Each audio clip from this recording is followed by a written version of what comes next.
Hi అందరికి నమస్తే, welcome to SM Lakshman talks.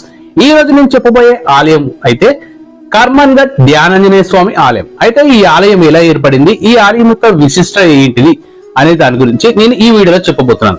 అయితే ఈ ఆలయం ఎలా ఏర్పడిందంటే దాదాపు 12వ శతాబ్దంలో ఈ ఆలయాన్ని నిర్మించారు కాకతీయ రాజులు. అయితే కాకతీయ రాజుల వంశంలోని 2వ ప్రతాపరుద్రుడు అడవికి వేటకు వెళ్ళినప్పుడు ఒక చెట్టు కింద ధ్యానాంజనేయ స్వామి మూర్తి ఉందనేసి అతనికి శ్రీరామచంద్రుడు కలలో వచ్చి చెప్పడంతో ఆ అడవికి వేటకెళ్లిన ఆ ప్రతాపరుద్రుడు మహారాజుకి ఈ ధ్యానాంజనేయ స్వామి విగ్రహం అయితే కనిపిస్తుంది. అయితే ఆ విగ్రహాన్ని తీసుకొని అక్కడ ప్రతిష్ఠించి అక్కడ ఒక చిన్న ఆలయాన్ని అయితే నిర్మిస్తాడు. అలా 400 సంవత్సరాలు ఈ ఆలయాన్ని నిర్మించుకుంటూ పూజలు చేసుకుంటూ వస్తారు. కాకతీయుల పాలన వచ్చేసి 400 సంవత్సరాల పాలన అయితే జరిగింది. వీళ్ళ పరిపాలన తర్వాత నిజాం రాజుల పరిపాలన రావడంతో గోల్కొండలో నిజాం రాజుల పరిపాలన వచ్చింది. ఆ విధంగా 400 సంవత్సరాలు పరిపాలించిన తర్వాత కాకతీయ మహారాజులు తర్వాత నిజాం పాలన అయితే రావడం జరిగింది. అయితే ఔరంగజేబ్ పరిపాలనలో గోల్కొండ అలాగే అటు చుట్టూ పరిసర ప్రాంతాలు ఇప్పుడు ఉన్న కర్మన్ఘట్ ప్రాంతం కూడా ఉండేది.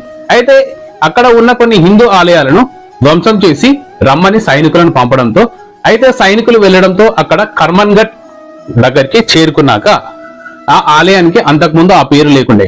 తర్వాత అక్కడికి అందరూ వెళ్లి సైనికులు వెళ్లడంతో ఆలయాన్ని ధ్వంసం చేయడానికి అక్కడ కొన్ని ఉరుములు మెరుపులతో శబ్దం రావడంతో భయపడి సైనికులందరూ వెనుకకొచ్చేస్తారు. తర్వాత ఔరంగజేబ్ తన సైనికులను తీసుకొని తను ఒక గుణపం తీసుకొని అక్కడికి వెళ్తాడు. అక్కడికి వెళ్లడంతో ఆకాశంలో ఉరుములు మెరుపులతో అక్కడ ఒక శబ్దం అయితే వినిపిస్తుంది. హే రాజా, మందిర్ తోడ్నా హేతో కర్ మన్ గట్ అనేసి అక్కడ ఒక శబ్దం అయితే రావడం జరుగుతుంది. అయితే అక్కడ ఇలా శబ్దం రావడంతో కర్మన్ గట్ అంటే నీ మనసుని గట్టిగా చేసుకో, ఈ ఆలయాన్ని కూల్చేయాలంటే నీ మనసుని అయితే గట్టిగా చేసుకో అని ఒక శబ్దం అయితే వినిపించింది. దానితో ఇక్కడ ఏదో మహిమ ఉంది అని భావించి ఆ ఆలయ నిర్మాణానికి ఇంకా పునరుద్ధరణ చేయడానికి అక్కడికి ఔరంగజేబ్ సహకరించారనేసి చరిత్రలో చెప్పడం జరిగింది.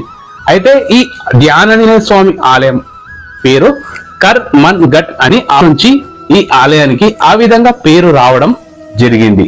Thank you for watching. మరిన్ని ఇంట్రెస్టింగ్ ఆలయాల గురించి టెంపుల్స్ గురించి కావాలంటే నాకు కామెంట్ బాక్స్ లో కామెంట్ చేయండి. లైక్ చేయండి, షేర్ చేయండి, కామెంట్ చేయండి, సబ్స్క్రైబ్ చేయండి. మరిన్ని ఇంట్రెస్టింగ్ వీడియోస్ తో మీ ముందుకు వస్తుంటాను. మీ లక్ష్మణ్. జై హింద్.